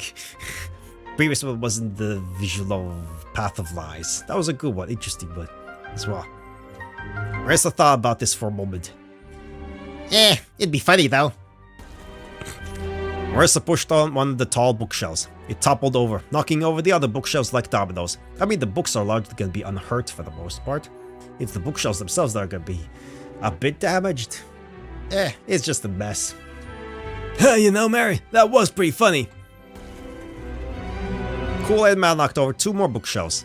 Before long, books were flying everywhere in a totally disorganized mess. This dastardly act of defiance was a bold statement against the modern education system. Marissa was proud of herself. What are you doing? Sup, Patchy? Couldn't help but notice you've all gone Dio crazy lately. Just thought I'd wake you up a bit. That meddlesome magician. You've got some nerve showing up here, Marissa. Julie hovered above the rubble of the library, in her usual white and purple jammies. We're not Dio crazy. We're merely following orders. I think you're the crazy ones around here. Patchouli prepared a magic attack with her spellbook. Now, be gone. Kool-Aid Man jumped in front of the attack and, Impossible! He parried it back at her. Patchouli panicked and dashed out of the way, dropping her book in the process. Marissa saw this as her chance. She ran towards where the book fell and picked it up. Oi, Patchy! You wouldn't dare! Oh, I would. Ow! Why, that does it. If you refuse to serve Dio, I'll simply make you. Marissa and Kool-Aid Man's gazes were directed to a silk curtain at the far end of the room. Dio is based. Patchouli tugged the curtains open, revealing a large banner displaying the words Dio is based next to a portrait of Dio. You are not immune to propaganda, Marissa. Now, join Dio's empire. Marissa thought for a bit, then a bit more. Eventually she came to a conclusion. I mean, she's lesbian, so it's fine. She's not influenced by it. Nah. I thought I'd just beat you up, honestly. Marissa fires sparks at Patchouli, knocking her down to the ground. Cool's, throw me over to her. Kool-Aid Man obliged, and Marissa was sent flying towards Patchouli. Marissa grabbed Patchouli's long purple hair and unclipped Dio's controlling device. Slowly, Patchouli came to her senses as she got up. What happened? I was reading Bloom into You and then... That's a really good one. That's a really good one. Read that one as well. Patchouli had a look around the room. Marissa, what are you doing here? And who did this to the library? And who hung up this hideous banner? Explain yourself, woman. Gotta go. Catch you later, Patchy. Marissa ran out to the library. Kool-Aid Man quickly followed, leaving Patchouli all alone in the ruined library. Damn it. Marissa and Kool-Aid Man went upstairs into another corridor. The bear heard some strange noises coming from a nearby vent. Huh, that must be Felicia crawling in the vents. I hope. What's that little skunky up to? Yeah, you know, that'd make her pretty sus. Alice would kill me if anything bad happened to her. I hope she makes it out of here okay. That reminds me. I hope Reimu and Jill aren't, like, dead or anything. That'd be pretty bad. Then let's go, Mary. Can't wait to tell them how awesome we just were. The two were headed in the directions of the main hallway, leaving Felicia on her own to complete her mission. Felicia continued to crawl through the mansion's vents. It had been strange, being separated from Alice's care for so long. But if she could find some information on whatever this Dio guy was planning, she'd make everyone happy. Which would make Alice happy too, she hoped. She looked down at her tiny little baby hands. She'd be no match for them if she got caught. That meant she had to be sneaky. How exciting! I love this movie. This is adorable. Eventually, she found something utterly indescribable. Felicia entered a large room she'd never seen before. In the center of the room stood a peculiar device filled with some sort of colored liquid. As she stepped forward, she heard Dio and Sakuya enter the room and quickly hid out of sight under a table. Sakuya was chatting with Dio. That festival was dreadfully boring, darling. What do you say we check out our progress here? Yes, Sakuya. Thanks to the help of your friend, we've managed to unlock the true magical potential of the milk of the gods. All that is left is to add the last Pepsi. And those fools have walked right into our trap. Even if that mercenary fails, grabbing the Pepsi off them will be a piece of cake. A trap? Of course, if they needed the last Pepsi, they must have wanted them to come here in the first place. She had to warn the others before it was too late. Quite. Before we continue, though, it would seem that we have an intruder among us. Ooh, angry Felicia. Dio suddenly grabbed Felicia from under the table. His grip was tight around her neck as he spoke, holding Felicia close. A doll. They thought they could spy on us, did they? So Alice is in on this too, is she? Darling, shall I rip this doll to shreds with my knives? No need, Sakuya. I shall dispose of it myself. Dio stepped back, Felicia in hand, as he threw her through the wall, leaving a Felicia-shaped hole in her wake. That takes care of that. Meanwhile, in the main hallway of the mansion, Reimu and Jill had a strategy. Jill had to get up close and reveal which coffee was the real one, and Reimu would knock him out with her yin-yang orb. But it seemed that Coffee had already caught on to their plan. You cannot defeat me. Suddenly, a beam of light struck the clone, causing it to vanish. Reimu looked towards the source of it. Marissa was here. Oh, and Kool-Aid Man. Sap. Marissa, we could really use some help here. Aim your light magic at all those clones. We need to find the real one. You got it, Ray. Marissa shone a spotlight across the room. One by one, the clones disappeared upon touching the light. And yet, more clones seemed to appear in their place. This was impossible. That's when Reimu had an idea. Hey, Kool-Aid Man, what if you used your Kool-Aid to make his clones' clothes wet? His clones would be unaffected. Then we could track down the real coffee. I like your thinking, Reimu. Time to unleash a secret technique taught by my great Kool-Aid grandpappy. Stand back, everyone!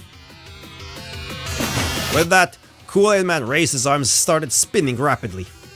The Kool-Aid in his head started spilling everywhere. He reached far enough to hit all of the clones circling around them. There, that one! No wait, there, that one. He's the only one whose clothes are wet. Get his ass! Reimu prepared the yin-yang orb. Marissa readied the magic spell. Kool-Aid Man readied his spells, fists even. Jill mixed up a crevice spike drink. Bam, bam. Ow. All four jumped towards the vulnerable coffee and attacked with such force that he smashed through the wall, flying far into the distance. As he flew away from the mansion, Coffee uttered one last cry. Master Dio! Avenge me! Avenge my brother! Ah, fuck my voice. That's really, really... The team of four looked out of the hole in the wall for a moment. Finally, Marissa spoke up. Well, you know what they say. I'll toast. Aww. Felicia promptly burst through another wall and smashed Marissa in the head with such force that it knocked her down. There you are, Felicia. Ow. Sup, little gal? So what did you find out about Dio, huh? Give us all the info.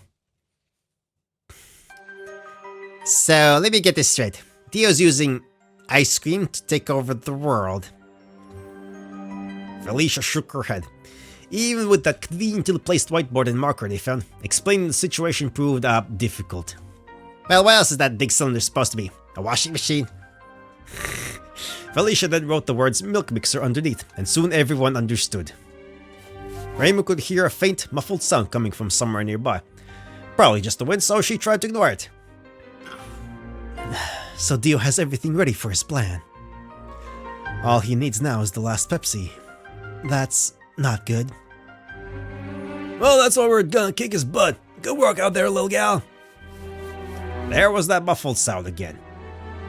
Wait here, I'm gonna check something. She walked through the quiet hallways of the mansion until she found the room where the noise was the most audible. Cautiously, she opened the door. What? Remelia? Philandra? Gagged and tied up in the corner of the room were the mansion's former vampire owner, Remelia Scarlet, and her younger sister, Philandra Scarlet. But why had Dio thrown them in the closet? Well, because they're fellow vampires, so he can't control them. Doesn't work on them, probably. Reimu would ask questions later. Right now, she focused on untying them. Philandra first. As she was ungagged and untied, she gasped and started shouting as Reimu began to help Remelia. What's with that guy? He just threw us in here and took over the mansion. We've been in here for days. Now free as well, Remelia spoke up. Thank you, Reimu. Dio. He's been controlling all of the mansion's inhabitants. But due to us being vampires like him, we couldn't be controlled like the rest. So that fiend just left us in here. Did you meet the others? Mailing, Patchouli, Sakuya? As if on cue, Patchouli arrived and poked her head around the door of the closet. Thank goodness you two are safe. Bloody hell. My voice is really fucked up now. Mailing's here too. Remelia, Philandra, and Reimu all came out of the closet. The whole team was there to greet them, including Patchouli and Mailing. Remarkably, Mailing's bed had been transported from the garden to the upstairs hallway, while Mailing herself remained asleep. Aye. Marissa nudged Mailing awake. Well, don't know who those two weirdos are, but everyone's here. I spoke with Marissa. She said that that horrible Dio is responsible for causing a mess in my library. When I find him, I'll shove his hair so far down his throat that he'll forget the meaning of pleasure. Yeah, you'll show him, alright. Alright, she was asleep. What are we doing? I just woke up. Felicia climbed up Flandre and rested on top of her cap. Seemed she had taken a liking to her. One of Alice's dolls, huh? Come on, little missy, let's show Dio a thing or two. Adorable. The Shy Guy dolls are just adorable. It's perfect. Vermila looked amongst the small crowd, seemingly looking for someone. Soon she spoke up. This is all well and good, but where's Sakuya? You see, she's, right here. Everyone froze. It was Sakuya's voice. She stood on top of the staircase at the end of the hallway. Vermilia spoke to her. I see. So you're still under Dio's control, Sakuya. Not to worry. The real Sakuya will be back soon. Sakuya, though confident, could sense she was outnumbered. 8 against 1. And that pesky doll. So she ran. Get back here. We can help you. Sakuya tried throwing knives behind her, but she wasn't focused. They all missed. Don't do this. Just give up. Dio will... Dio this, Dio that. Come to your senses already, Sakuya. There, in her hair. That's the controller. We just need to... Enough! Sakuya erased time to make a quick getaway. She'd surely lose them now. However... What? What is he doing in front of me? Kool-Aid Man was guarding the end of the hallway. Sakuya realized she was too late. Took a shortcut! While Sakuya was distracted, Reimu leaped at her and grabbed her hair. With some difficulty, she managed to remove the hair clip. For a moment, everyone stopped. Did it work? Sakuya carefully got up. She looked around. What happened? What did Dio do? Sakuya was suddenly hit by a surprise hug attack by Flandre. Hugs are nice. There we go, we got the hugs are nice in here, for once. The headmaid's back. I could be expecting some tea and biscuits once we take care of Dio. Nah, only joking. Good to have you back. Sakuya, we could talk more later, but do you still want to, like, smooch Dio and stuff? What? What are you talking about? Marissa, you know I'm gay with Mailing. Mailing gave her a knowing smile. I'd second that. Let's leave that in the past. Sakuya, we're all going to the top of the mansion to face Dio. I know you just woke up, but will you help us? Will I? Well, after all the trouble he's caused to the Scarlet household, I'd be glad to. After all this time, this long journey was finally drawing to a close. Reimu, Marissa, Kool-Aid Man, Jill, Felicia, Mailing, Patchouli, Vermilia, Flandre, and now Sakuya were all ready to defeat Dio. With so many people to stand up against, surely he wouldn't stand a chance. But something lingered in the back of Reimu's mind. They still didn't know the true extent of Dio's power, and all he needed to create Pilk was the last Pepsi. That's why she had to fight. She had to fight with everyone else to take down this monster. And when the moment was right, she and Pepsiman had one last resort. It was finally time to end this. Dio would fall, or they would all die trying. Knowing this, she turned to face everyone else. Thinking of all they'd overcome to get to this point, thinking of Kool-Aid Man and Jill and Pepsiman and Marissa, she could only think of one thing to say. Let's finish this. It was kind of weird how the Scarlet households had a dark, ominous staircase radiating an evil aura leading up to their attic. Almost as if Dio was waiting for them, we thought. Man, I'm hungry. Flandre climbed into the attic, with everyone else following behind her. Flandre grabbed a banana from her pocket and started eating it as everyone else stared in stunned silence. When she was done, she carelessly threw the banana peel onto the floor. Whoa, careful, Flandre. What if someone slips on that banana peel? Not my freaking problem. Suddenly, someone else started running up the attic staircase. Stop right there! That was just a raccoon. Marine's back in action for less. Who? It's me, Marine. Quick, don't tell me you forgot about me. What's going on? I have no goddamn clue. Well, she'll be it, pals. Now I have all 7 Chaos Emeralds I can finally lay waste to this pathetic world. Ain't that just Ripper? And all I have to do now is, well, better be careful of that banana peel. Marine carefully stepped over the banana peel as she pulled out the 7 Chaos Emeralds. Fair dinkum, after years of searching, I can finally become Super Marine. And nobody will stop me. Oops, drop one. As she went over to pick up the dropped Chaos Emerald, to no one's surprise, she slipped on the banana peel, falling all the way down the stairs. There came no reply. You know, she's probably dead. I don't really care. Now, let's go. Everyone collectively tried to forget what just happened as they searched the attic. Soon, Kool-Aid Man found a note on the table. Hey, it's from Dio. I'll read it out. Dear pesky shrine maiden, with your help, my plan is finally complete. You brought the last Pepsi right to me. Now come and face me. I want to savor the last fable moments of your life before I bring about the Pilk Apocalypse. Wait, you above. As if on cue, a staircase dropped down, leading to the roof of the mansion.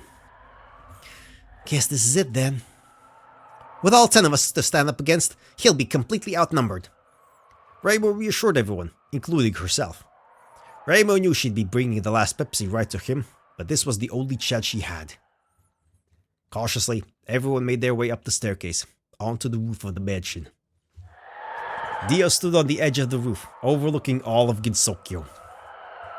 So, you finally arrived.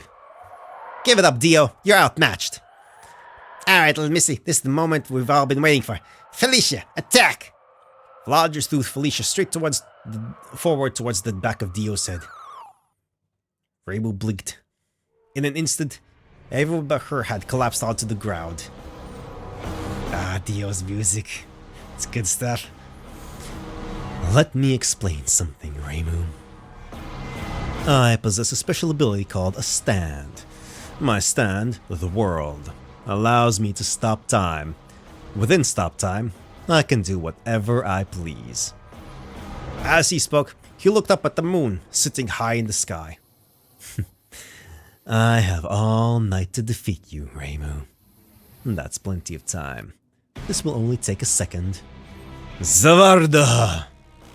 In an instant, everything around Dio completely froze.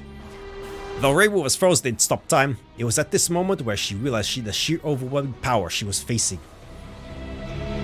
Dio slowly walked towards Reimu.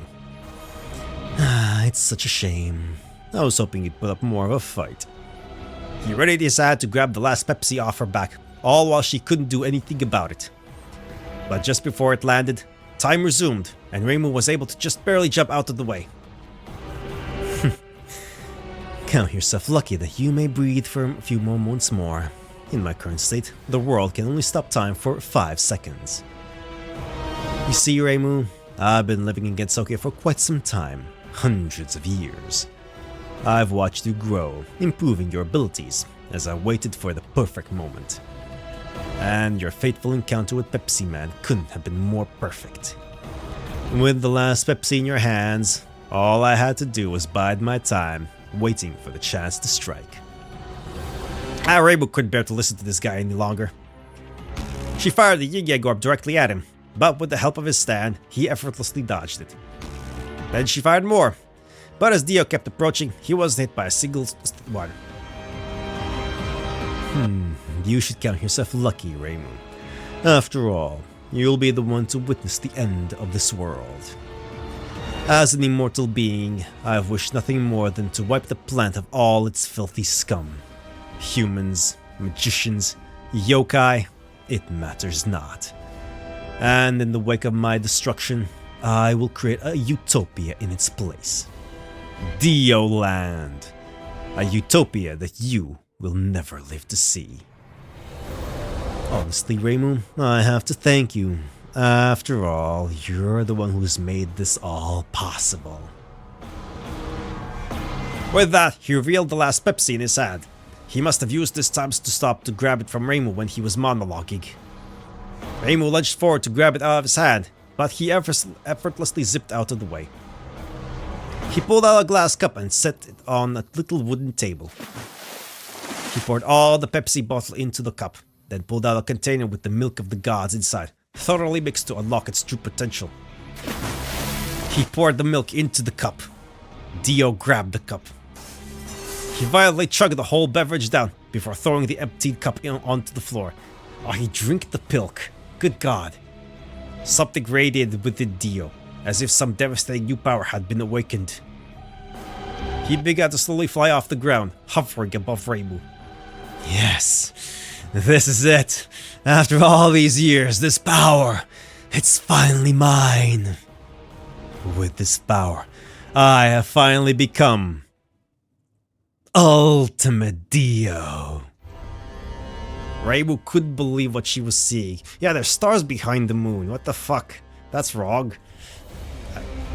Far, far behind Dio, a tsunami of pilk was crashing towards them. If it reached Gensokyo, everything would be destroyed.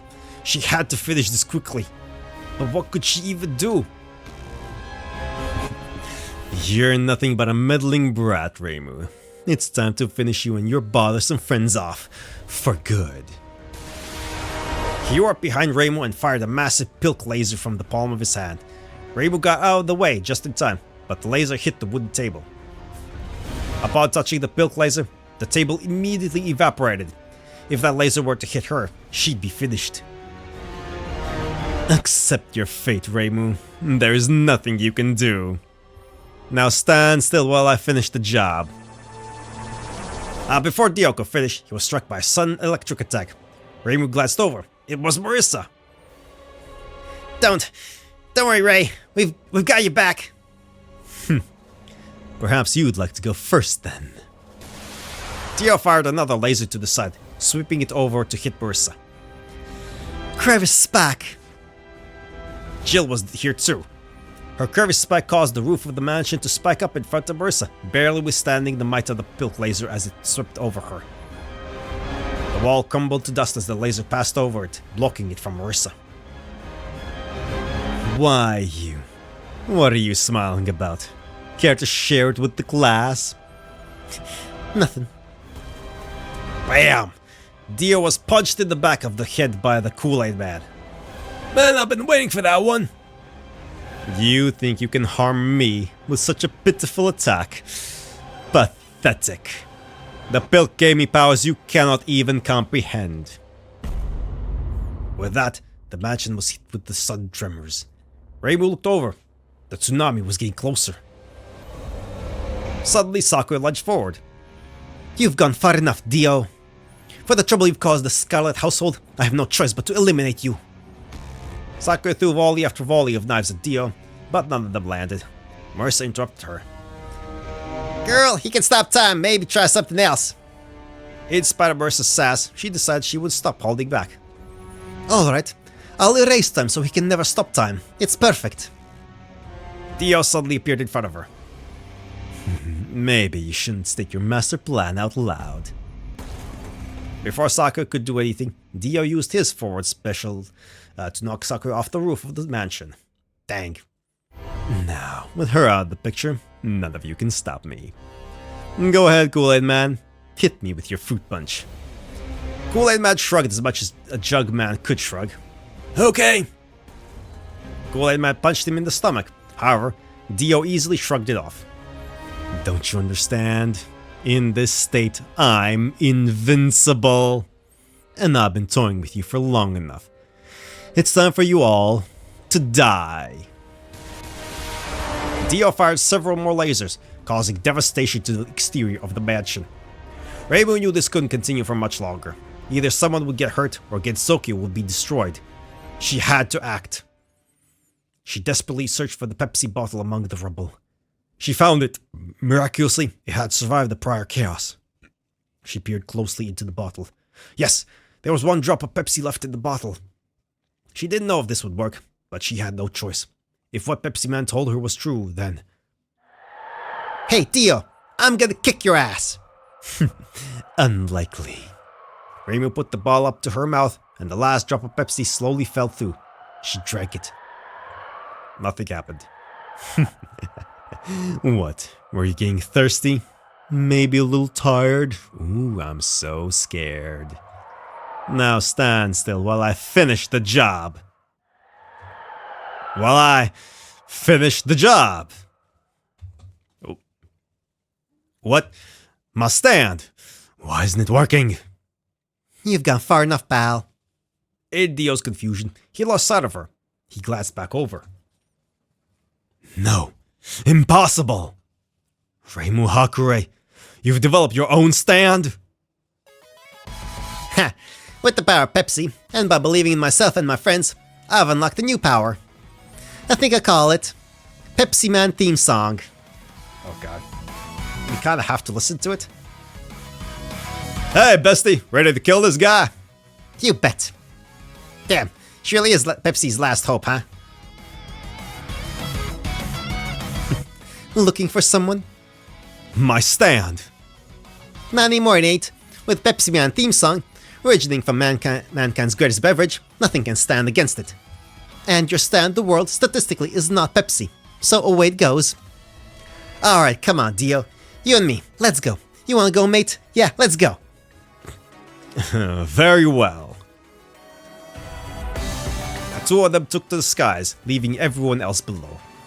The stage was set. Reimu was eager to give her new powers a spin. Dio was growing furious. So, it looks like your stand has the power to extract a stand from its user. Most intriguing. Guess I'll just have to dispose of you the old-fashioned way.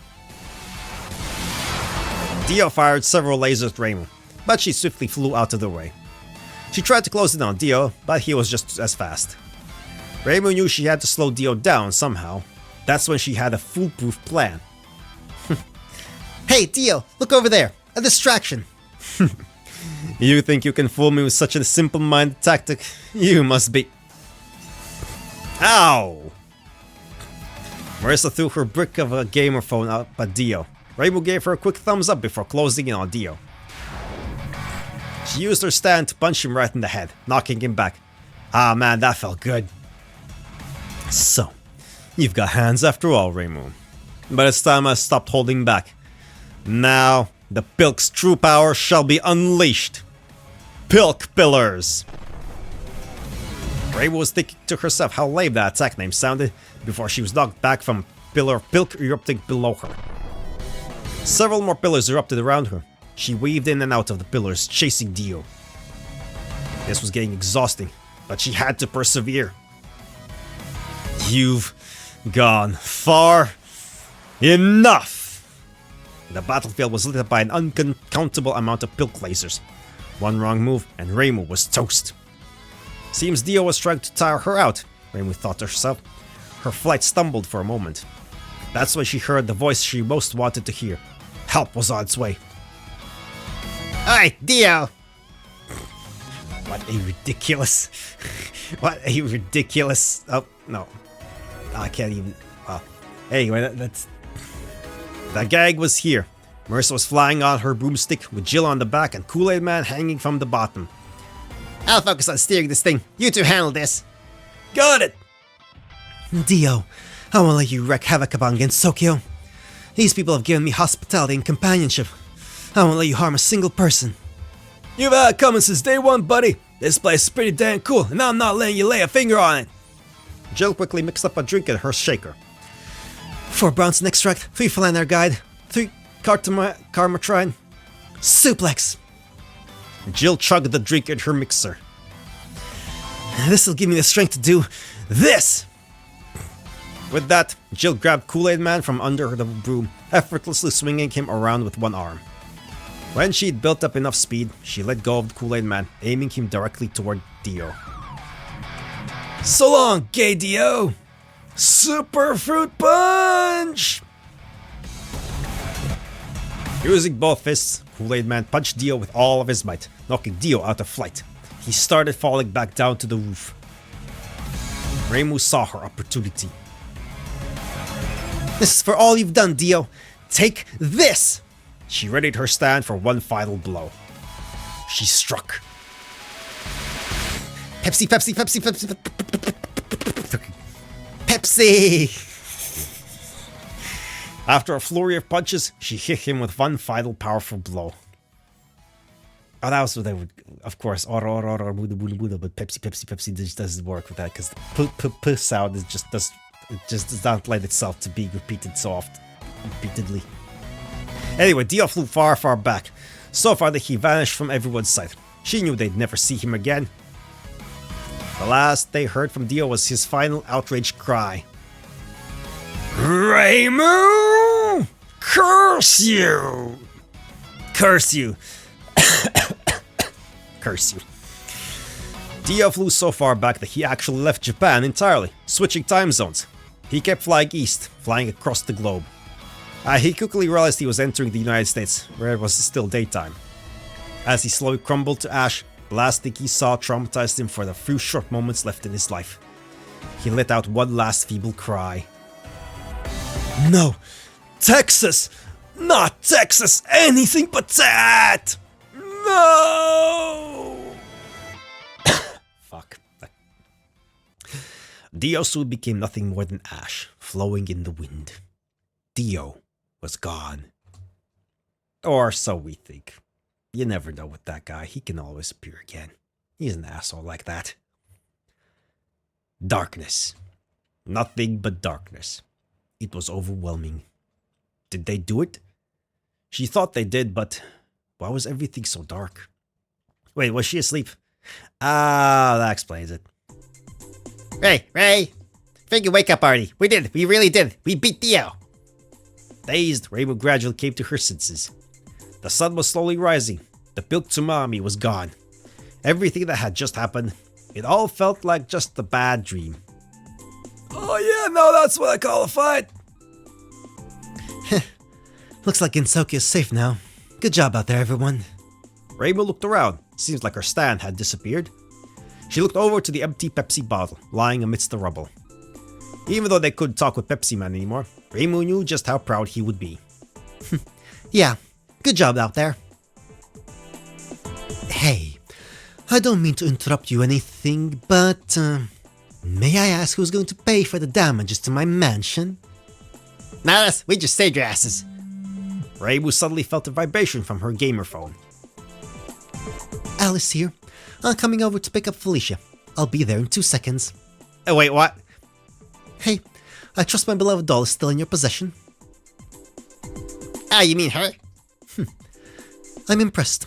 Come on, Felicia, it's time to go home. Felicia, however, seemed reluctant to leave her new friend behind so soon. Does she want to stay with me? Felicia affectionately hugged Flounder's arm before crawling back into her cab. Ah, so you've made a new friend. Very well, I'll leave her in your care for a bit longer, young Scarlet. I trust nothing bad shall happen to her. You got it. While you're here, Alice, why don't you help me with fixing up the library? You're good with books, right? Sure. Great. I'll get the mattress. Aye. So she's literally just gonna go to sleep and... Man, my voice is fucked. Guess we better be going. Before you go, thanks for everything. I truly mean it. You're all welcome in the Scarlet household anytime. Take care out there. Thanks, Sakuya. See you around. With that, Reimu, Marissa, Kool-Aid Man, and Jill all departed from the mansion. Wait, I never got to say anything. Dang it, already gone. Now that Dio had been defeated, Reimu and Marissa knew that Kool-Aid Man and Jill would soon have to depart and go their separate ways. So they decided to take the scenic route.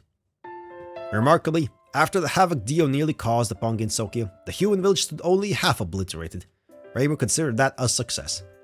As the injured civilians were pulled away on stretchers, Reimu thought about the parade that had taken place there. She wouldn't mind coming back sometime. Before they left, Marissa quickly ran into a convenience store. She came back out a moment later, clutching a bag of Doritos. They decided to take a quick hike up Yokai Mountain next. Their last visit sure was eventful. Reimu thought about that mysterious Fanta fellow. He said he'd been hired by Dio, but he left as quickly as he'd arrived. Marissa wondered if Sane was still alright after being thrown into space, as she was nice once you got to know her. As they made their way down the other side of the mountain, they soon reached Misty Lake. Now that the air was at a comfortable temperature, they were free to take in the reflections cast by the surface of the lake. Something dawned on Reimu. At first she and Marissa grew tired of Kool-Aid Man's theatrics, but they later found he was actually a pretty cool guy. And Jill. She seemed so cold and distant, but she really meant well, and she was passionate about what she believed in. As the Shrine Maiden took one last look across the lake, she realized that she'd really missed them. Eventually, they'd made their way back home, back to the Hakure Shrine. So much had happened, and she was glad to be back. As the early morning settled upon the skies of Gitsokyo, she turned to face everyone. Kool-Aid Man spoke first. When I joined you on this little adventure, I never realized just how powerful Dio was. But by believing in ourselves, in all of us, we totally pulled through. Seems like your great bod really took a few beatings back there. I'll say, and this was meant to be a vacation. I'm gonna miss you guys. I'm now good at goodbyes. Promise me you'll keep on keeping on, won't you? You got it, Cools. Jill spoke up next. I heard all about the efforts of Reimu and Marissa as soon as I set foot in Gitsokyo. Can't say I was disappointed. A wanderer, I guess you could say. I'd love to stay, but I've got places to be. After what happened to my wife, well, I've sought to destroy all traces of that evil substance, so I can't stay here.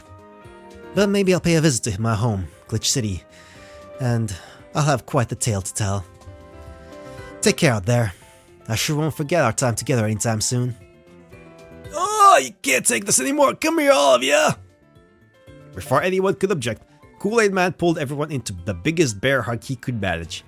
Even though he was made out of glass, it was comfortable.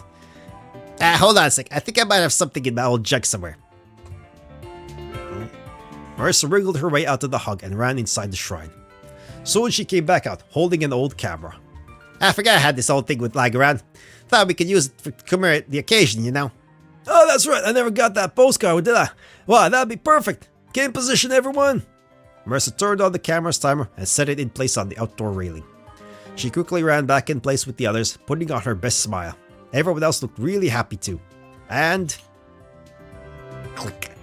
Marissa picked up the photos that printed out the camera, with a copy each for everyone. It came out great. Check it out. The group of four looked at the photo. This'll do nicely. Not bad. One for the road, eh? Reimu took one last look at her friends before speaking up. Yeah. One for the road. Aw, there it is. Yay. The end. What a adventure. Good God. This was... man. This was a thing. This was a thing. Is a thing and a half and twice over even. Good Lord. Good Lord, yeah. I'm not going to be reading these two actually because I'm pretty sure I just read the whole things anyway. But yeah, this was amazing and ridiculous and fun. I really enjoyed it. Anyway, so let's read the credits.